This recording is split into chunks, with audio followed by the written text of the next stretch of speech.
Yo,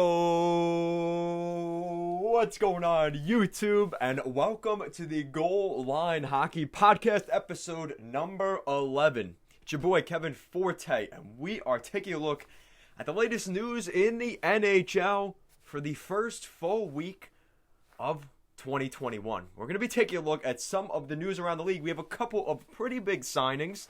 A couple of RFAs re-signed with their teams. Leading the list, some of them named John Marino of the Pittsburgh Penguins. The Nashville Predators made a couple of moves. We'll be taking a look at that.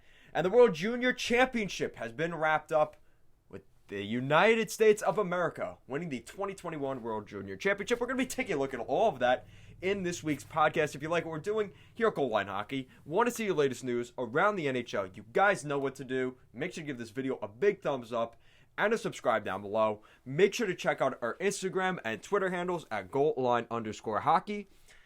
And that is it for the promos. So with that out of the way, guys, let's take a look at some of the signings. That's where we're going to start things off. And we are going to look at some pretty decent signings. Starting off with the Pittsburgh Penguins re-signing John Marino, the 23-year-old right shot defenseman. This is his first contract past his entry-level deal. This deal will kick in next season. He signed a 6-year, $26.4 million contract. This is a big contract here for John Marino, a pretty solid defenseman for the Pittsburgh Penguins.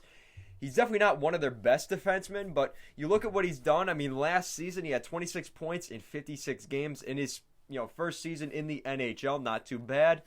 He played at Harvard for 3 seasons before joining the Pittsburgh Penguins, so he's got a little bit of a brain up there as well.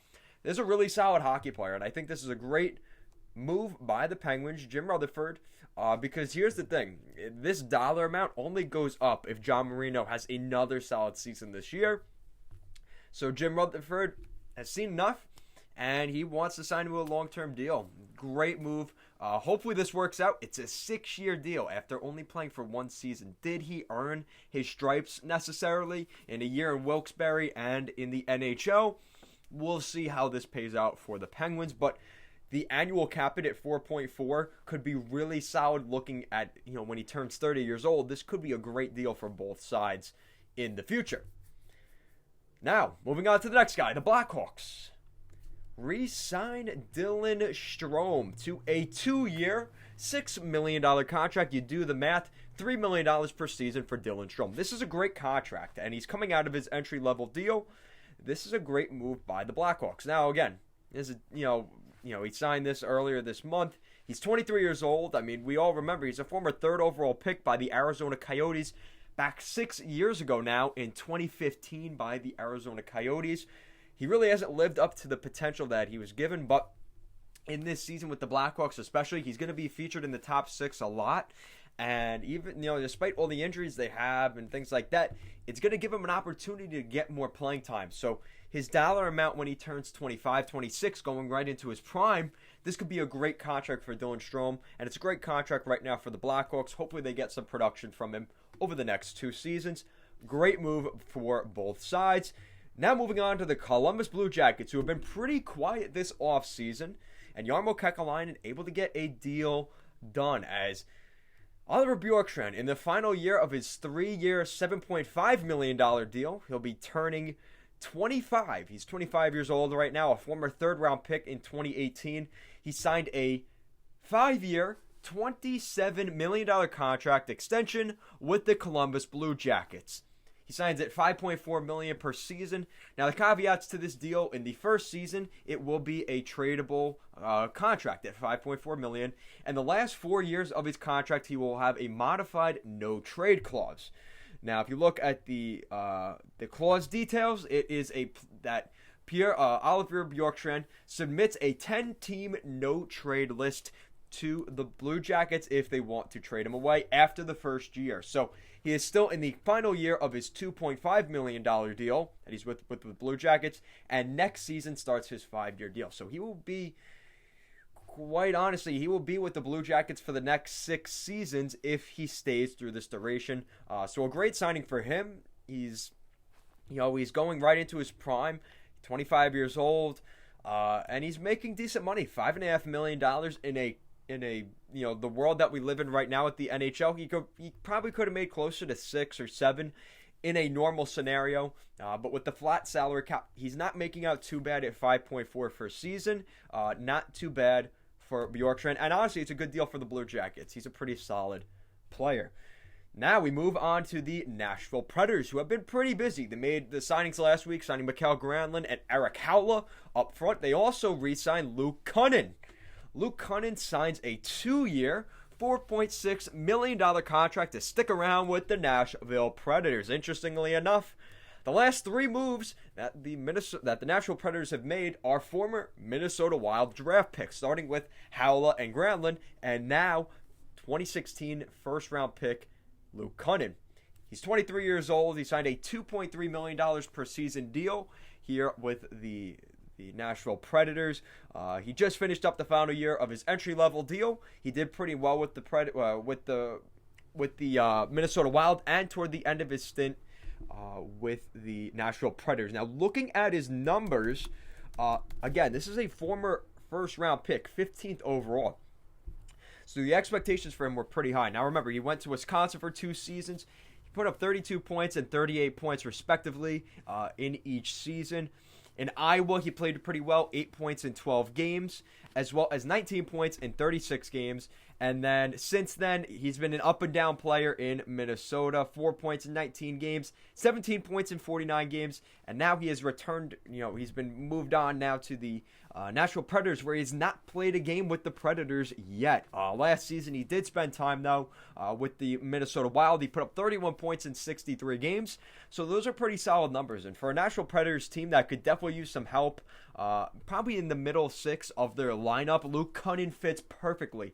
He's a younger player on a pretty cheap contract. This is a good move by David Poile. Low risk, high reward potentially with Luke Kunin. And that's it for some of the signings. Now sticking with the Minnesota Wild side of things, the Minnesota Wild general manager and the management have announced Jared Spurgeon as the next captain of the Minnesota Wild. Jared Spurgeon has played over 600 games in his NHL career, was drafted back in the day in 2008, a 6th round pick. Those guys do turn into players. A former 6th round pick back in 2008 from the New York Islanders. The Islanders probably could have used a defenseman like him throughout the last couple of seasons. He's put up 280 points, like I mentioned, in his NHL career. He has spent 10 seasons in the NHL, believe it or not. He doesn't seem like that old of a player, but he is. He's a good leader. He's a little bit more on the quiet side of things, which may be good for this rebuilding Minnesota Wild team. There's a lot of rumors he may get traded out of Minnesota, especially with the expansion draft coming. Maybe this is a good thing for him. This may end up, Bill Guerin likely wants to keep him around if he has made him his captain here in 2021. So the Minnesota Wild didn't have a great season last year. They were kind of tanking toward the end of the year. And now they've got a pretty solid prospect coming into the system. And now they've just got things rolling. I'm really excited here for the Minnesota Wild. They pick up Marco Rossi, who's a really solid player, up with the Ottawa 67s last season.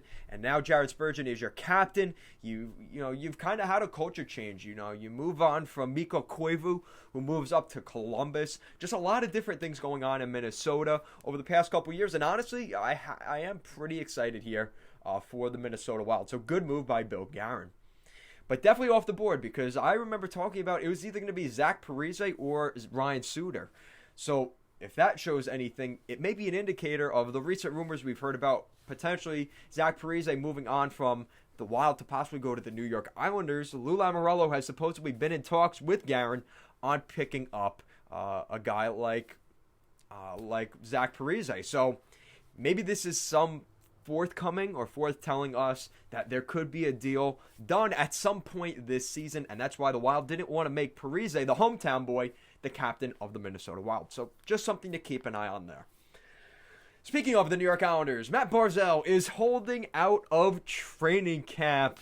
Great news for the Islander fans out there. I have been pretty nervous because if you know anything about the Islanders situation, a little bit of PTSD because the Islanders let go of John Tavares with this same management staff. The captain, the face of the New York Islanders franchise, walked away in free agency to go to his hometown team back in 2017, 2016, to go to the Toronto Maple Leafs. We all know the story there. And now their next star player that was supposed to replace John Tavares is now holding out of training camp. Great news for the Islanders. So, not great news there. Looking at the Islanders' cap situation, it seems like Matt Barzal is pretty steadfast on getting a contract here that just might make things interesting. So the reason I say that is if you look at the Islanders' cap situation, they have only $3.9 million left of cap space, and that's not going to get Matt Barzal signed. And you look at what Lou Lamoriello has done over the past couple of weeks. He just signed Corey Schneider, Andy Green. He signed Matt Martin to a 4-year deal at $1.5 million per season. So Lou obviously has a plan here. The signing of Matt Martin, I think, is going to come back to it probably makes another player on the roster expendable. Potentially a Cal Clutterbuck, a Casey Cizikas, a Leo Komarov, and Andrew Ladd, because those are players that could play in that role, but they're more expensive. So Matt Martin at $1.5 million per season now makes one of those guys, or potentially multiple ones of those guys, more expendable. And obviously with Kiefer Bellows and Oliver Wahlstrom coming into the system, those guys are going to take up time in the middle six, bottom six. So you're not even going to see guys like Ladd, Komarov, Clutterbuck. So if the Islanders can free up another, potentially $3.5 to maybe even $6 or $7 million in cap space, seems like Matt Barzal is more interested in the long-term contract, and honestly, I'm fine with that. But it seems like Lou Lamoriello has other plans, and he wants to sign him to a shorter-term bridge deal. But at 3.9, the Islanders have something up their sleeve, and once Johnny Boychuk's contract comes off the books, that will free up some money. So it's going to be inevitable. The Islanders are going to re-sign Matt Barzal. There's a lot of buzz about this, but once we see the LTIR situation kick in, the Islanders will sign Matt Barzal. Kind of like the situation with Mike Hoffman in St. Louis, because you have Vladimir Tarasenko, Alexander Steen. Once their contracts are on LTIR and that cap space gets given back to the Blues, they will sign Mike Hoffman, and he's already in their program. So that's what we're going to see here with the Islanders. I'm not super concerned. Obviously, like I said, I have a little bit of PTSD with what happened back with John Tavares, but this is a different regime with the Islanders, a different scenario. And if I know anything about Lou Lamoriello, he's 3 steps ahead of Matt Barzal's agent and Matt Barzal and everybody else on this planet. If you know anything about Lou, that is the situation. So he's on the Islanders training cap roster. He's not playing, which obviously he was not playing for free. Now, there's obviously been a lot of talk that, saying he's a holdout and this and that. Technically, I shouldn't even say that because he is not a holdout. He does not have a contract. So there's something to be said for that. Obviously, that's been thrown out there. Dmytro Timashov has not shown up to Islanders training camp either. He wasn't on the ice today. Austin Czarnik wasn't on the ice for the Islanders. So just different things to keep in mind for the Islanders situation right now. Like I said, once Boychuk's money comes off the books, that's $6 million. So now you're closer to that $10 million. It would be at $9.9 million once Boychuk comes off the books. And let's say a pending trade here for an Andrew Ladd for Zach Parise and maybe something else in the mix. The Islanders can free up that cap space. Maybe they trade out a first, a second-round pick, and a Cal Clutterbuck or a Komarov contract as well. Send them to Minnesota. They bring in Parise, and they have some more cap space. Thus, now you get the Matt Barzal long-term extension. So, let me know what you guys think of that. Obviously, there's a lot going on with the Islanders in that regard. We're going to take a look at something else here as we are getting ready. We're in training camp now, guys. This is pretty exciting. But before we get too far into that, we do have to also mention that Jesper Bratt is still holding out for the New Jersey Devils. Henrik Borgstrom for the Florida Panthers. Jack Roslovic for Winnipeg. Alexei Sorella in Florida. Like I said, Dmytro Timashov for the Islanders. So there are a couple of guys that are holding out or not playing, whatever you want to call it. There are players that are not in training camp. They are restricted free agents at this point. So we'll see what happens with that. But on a lighter note, congratulations to the United States on winning the World Junior Championship for 2021. Let's take a look here. So we're going to start off with the bronze medal game, where you have Team Finland taking on Russia. Finland won the game 4-1, a pretty convincing win. Anton Lundell, who has looked like a beast. I made a video on him a couple weeks ago. Up there, he has looked very good, and I'm very excited to see what Anton Lundell can hopefully do in the future for the Florida Panthers. Projected to be the next Alexander Barkov. He's a Finnish center, plays the same kind of game as Barkov, a goal scorer, as we can see here in the tournament.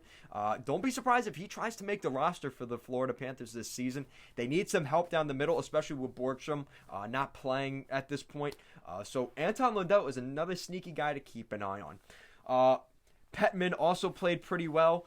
He scored a goal, as well as Parssinen, who also scored. Safonov scored for Russia, but at the end of the day, it was a 4-1 victory for the Finns. Ville Heinola played really well in the tournament. Topi Niemela, Anton Lundell, Aku Ratu also played well. Looking at the Russian side of things, Kirill Kurzanov, Maxim Groshev, and Artemi Nazev. So congratulations to the Finns on winning bronze. And the big game the other day was the United States and Canada. So the United States shuts out the Canadians 2-0. And the big boys for the U.S. got on the board in this one. Alex Turcotte and Trevor Zagros exchanging goals. And that would be the pair of goals the United States would need to win this game. Spencer Knight got a 41-save shutout, I believe. He looked unbelievably good. Devin Levi looked pretty solid for Team Canada as well. Two Florida Panthers prospects in between the pipes in the gold medal game. So, once again, the Florida Panthers and their goaltending prospects looking pretty good. So, even if Spencer Knight does become that big B word, they always have Devin Levi as well, who looked very solid in this game for Team Canada. Now, the notables in this game on both sides for the U.S., Trevor Zagros, Alex Turcotte, Matthew Boldy, Patrick Moynihan, Brock Faber, Drew Hellison, Cole Caulfield, Spencer Knight, and Drew Hellison. They all looked very nice for the United States last night. Some of the notables for Team Canada, Dylan Holloway, who was playing in Wisconsin, Braden Schneider, Rangers draft pick, Peyton Krebs, Vegas Golden Knights draft pick, as well as Alex Newhook. So, a lot of excitement. We really saw how good the States were in this tournament. You know, unfortunately, and this has been the verdict, you know, obviously people say, Canada, you know, they choked or whatever. That's not how it goes. At the end of the day, the United States really was maybe not even the better team, but the way they play their game reminds me a lot of my New York Islanders. A boring game. They take advantage of the opportunities they get, the very few they get. But it's a dump and chase, make the opponent work for every inch of the ice. They have to come up and skate the puck. The second they get it, you got to throw it back in, make sure it's not icing. At the end of the game, it just seemed like Canada didn't have juice. You saw Connor Zary getting pretty pissed off at the referees and the officials for a quick whistle. But at the end of the night, you know, there were a couple bad breaks at the end of the day, too. Spencer Knight, like I said, was an absolute wall in between the pipes. There were a couple saves he made. It didn't even look like he knew he saved them. It just went off his pad and out. So, really good game for Spencer Knight, like I said. And unfortunately, obviously for Bowen Byram, the amount of emotion he had giving out the medals, he was not too happy. So, you definitely see he wears his emotions on his sleeve. Some would say that's a good thing. Some would say that's a bad thing. But at the end of the day, Cam York and the United States pull off the gold medal game. So congratulations to the 2021 World Junior Championship gold medal, United States of America. So congratulations there. All right, so let's take a look at some other things. All right, you know what? I'm going to answer some of your guys' questions from the YouTube comment section. We're 20 minutes in now, so perfect timing. And we are about to hit 800 subscribers on the YouTube channel, guys. Little clap on the, soft golf clap. Yes, thank you. I wouldn't be able to do this, though, without you guys. So thank you so much. We are about to hit 800 at this point. We're probably going to hit 800 by the time I release this podcast. So here we go. The road to 1K. We are 200 away from the big 1,000. So I appreciate that, guys. And let's keep the train rolling here in 2021. Let's screw it. 1,000. Let's get to 5,000 by the end of 2021, guys. So let's get going. All right. So answering some of your YouTube comments. All right, let's take a look. So, we have an interesting comment on my Hosang drama video. Flow through Pranayama. I'm not pronouncing that right, but let's take a look at this comment because I find it quite interesting. It's a little bit of a polarizing topic, but it's about Hosang's situation with the Islanders, and it all relates back to Matt Barzal. So, this team is a train wreck in the making. Mark my words. While the fans are proclaiming all around that they turned around an unfixable mess, no. Garth just couldn't figure out the coaching hires who can develop youngsters. I am literally a 40-year fan who is getting ready to watch the Rangers early season in prep for rooting for them instead, and my favorite player, Panarin. Okay. So this is a Ranger fan, but okay. I expect the Isles to be eliminated from the playoff race with 8 games left with this roster. Okay, but to be fair, Barzal isn't part of this roster. So are you factoring Barzal in this, or you just assume he's not playing this year? But okay, let's continue. I'll listen on, buddy. Timashov had better be good. That's a slam, because otherwise I have no idea how they plan on Ross Johnston, helping the third line play better. Nobody really said Johnson's going to be in the lineup that much. That must happen. And secondly, Barzy is holding out. Again, is he holding out because he's not signed? So technically he's not holding out. He's not signed to a contract. But okay, people have mentioned that, so you can make an argument. Because he sees that the top line isn't working. And any random moron could see that Bo needs to be on that line. I agree with that. I think Lee, Barzal, and Beauvillier is the better line. And 3, Hosang made huge strides in defense the last 3 years, but was buried on the second PP, power play, and third line in Bridgeport. He should have been on the roster each season, but they prefer predictable for the opposition as well, big, fast forwards, which is true. Guys like Ladd, Martin, Komarov, Clutterbuck, Lee.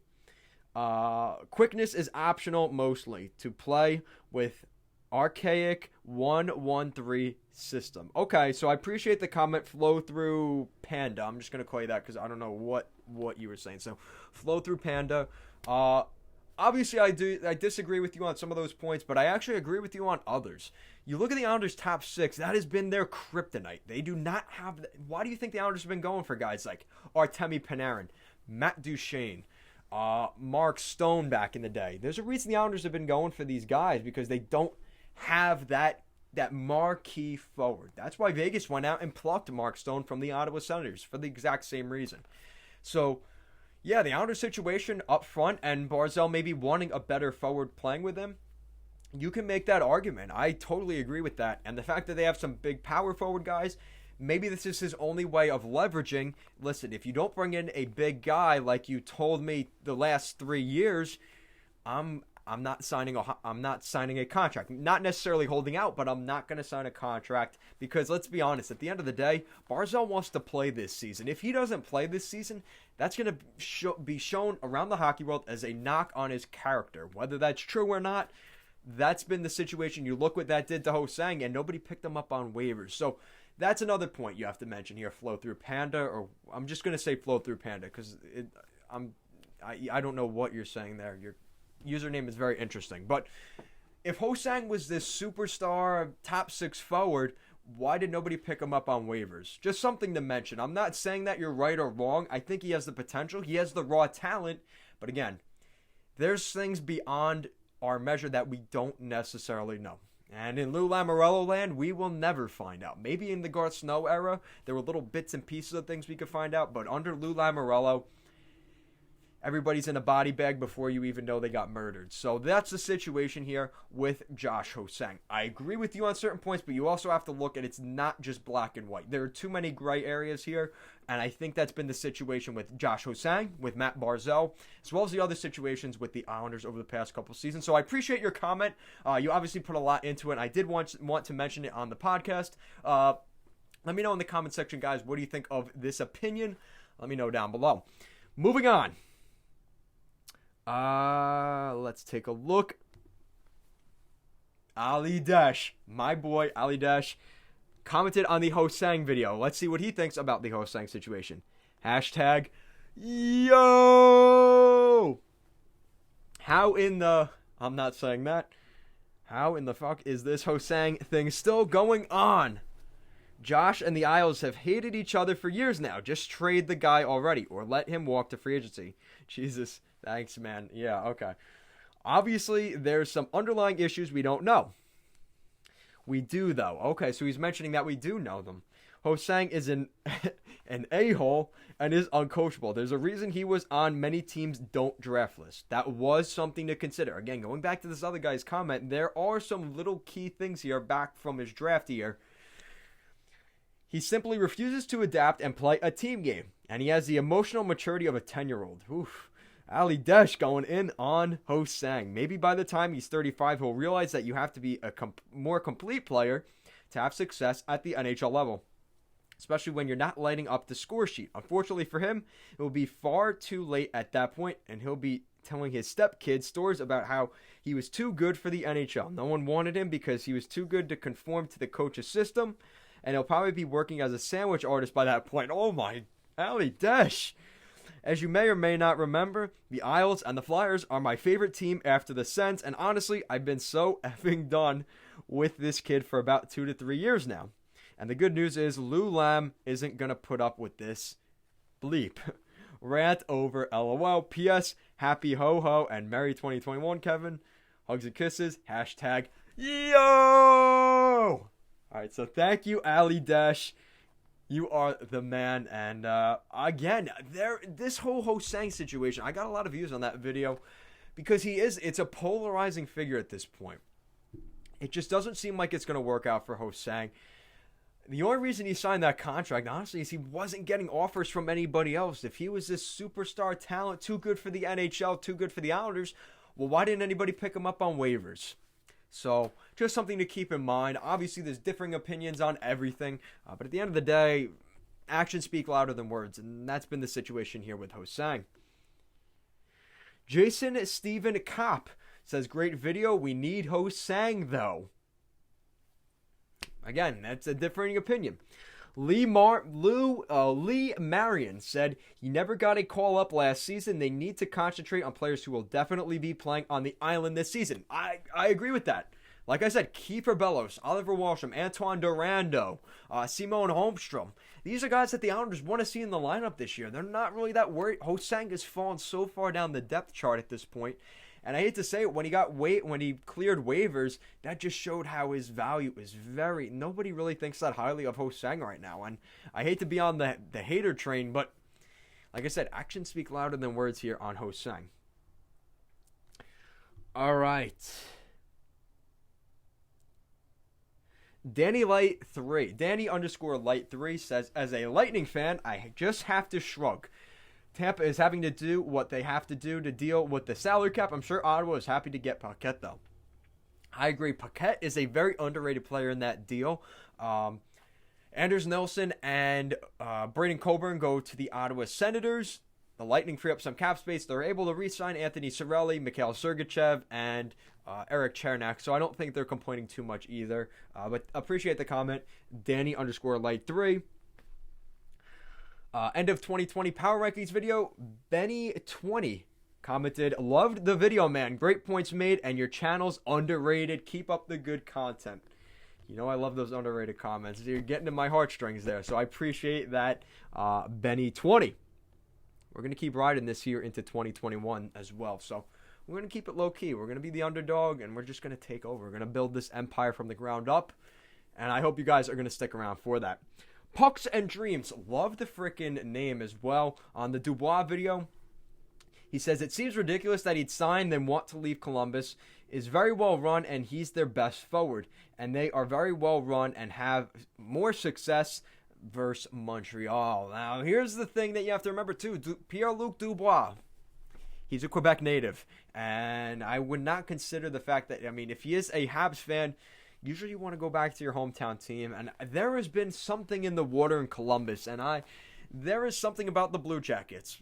Whether you're talking about how they're a well-run organization, I could say the same thing about the Islanders, but at the end of the day, actions speak louder than words. Matt Duchene, Ryan Dzingel, Artemi Panarin, Sergei Bobrovsky, why did all those guys leave the Blue Jackets?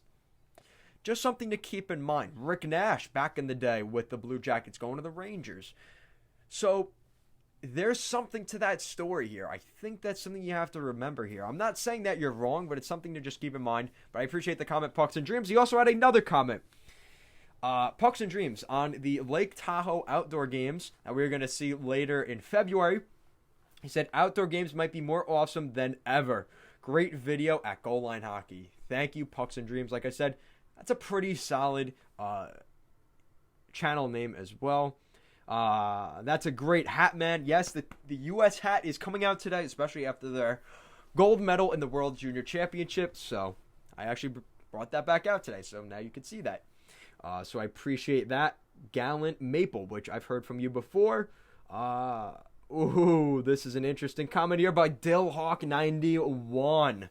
Dubois for Kotkaniemi, 1-for-1. Pucks and Dreams had a comment. He said, sure, if you are Montreal, Columbus, not so much. I don't know. Okay, so it's just them going back and forth. Honestly, this is an interesting deal because if you remember, they're both former third overall picks. Just something to keep in mind. Again, there's obviously certain circumstances to that, but Kotkaniemi has the ability to become that top forward. Not saying that he is that player, but Dubois obviously a little bit more mature, a little bit bigger compared to Kotkaniemi. But don't count out the little guy there in Kotkaniemi. That's a guy to keep an eye on this season, especially for the Habs. Rangers 94ism commented on the Chara signing with the Capitals. Said, I think Washington just won the Stanley Cup. Boston is screwed.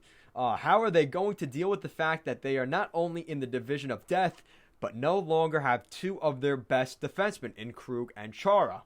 Plus, Marchand and Pasternak are coming back from surgery.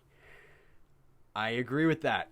This is something that the Bruins fans, a lot of people have the Bees taking on this East Division and being the best team in that division. I think that it's going to be pretty interesting because he's calling it the division of death. You look at this division, you have the two Pennsylvania teams, Pittsburgh and Philly, which I'm going to talk about Philly here in a second, or Pittsburgh in a second.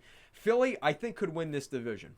Washington, they just added Zdeno Chara, and they've got a pretty good goaltender in Ilya Samsonov. If he proves to be a good starter like he was last year, that could be a really tough team. So Philly and Washington, I think, are the two big boys in that East Division.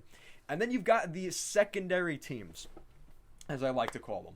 You're probably going to see the New York Islanders stick around. They had a chance to win the division last season, so the Islanders, that's 3.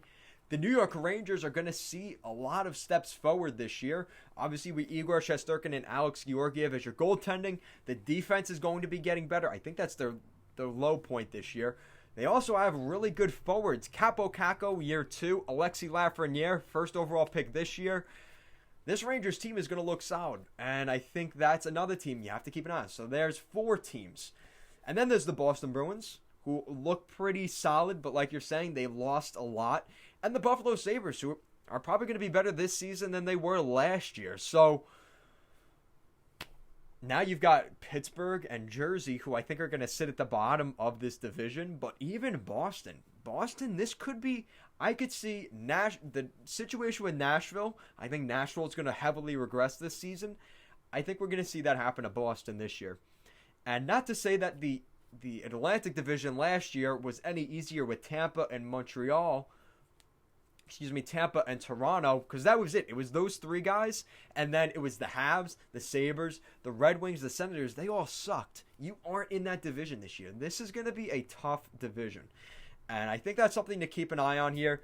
Boston, they could regress big time this year, so I appreciate that comment. Rangers 94ism. I think there's a reason to say that Boston could be the 3rd worst team in that division.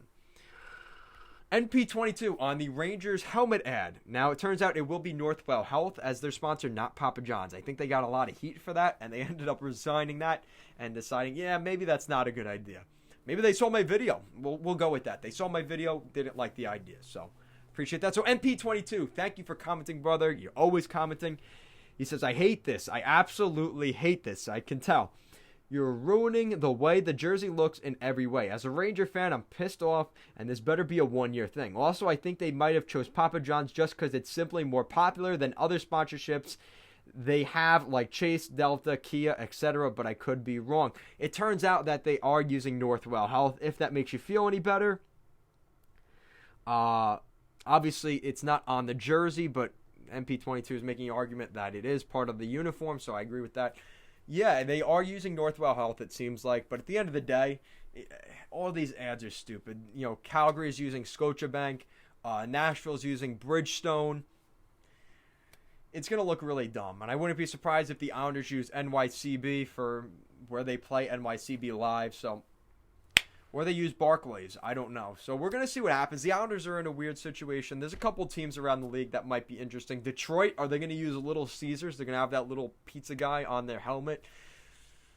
I mean, they have it on their center ice logo, so I guess the helmet is not sacred at that point. So I don't know, guys. Let me know what you think in the comment section down below. Thank you so much for commenting, as always, guys. You guys are the best.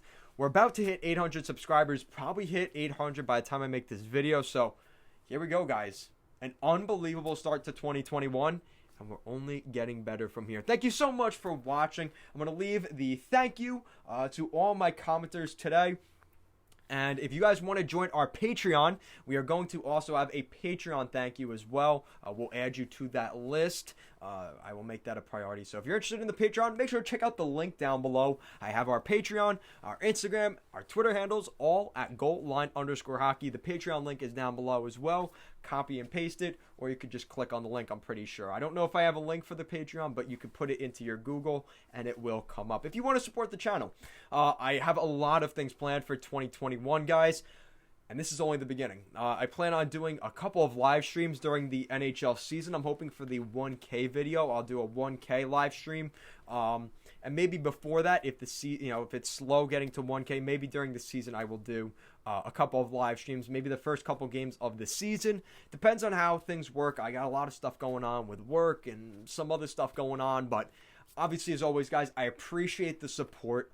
And I might, believe it or not, I may be doing some raffles, giving off some stuff, giving you guys some giveaways if you join the Patreon. So if you're interested in that, maybe winning a free hat or a beanie, I'll give all the information for that in the next couple of weeks. But thank you guys so much for watching. Give this video a thumbs up and a subscribe down below. Episode 11 of the Goal Line Hockey Podcast is complete. Thank you so much, and have a great day.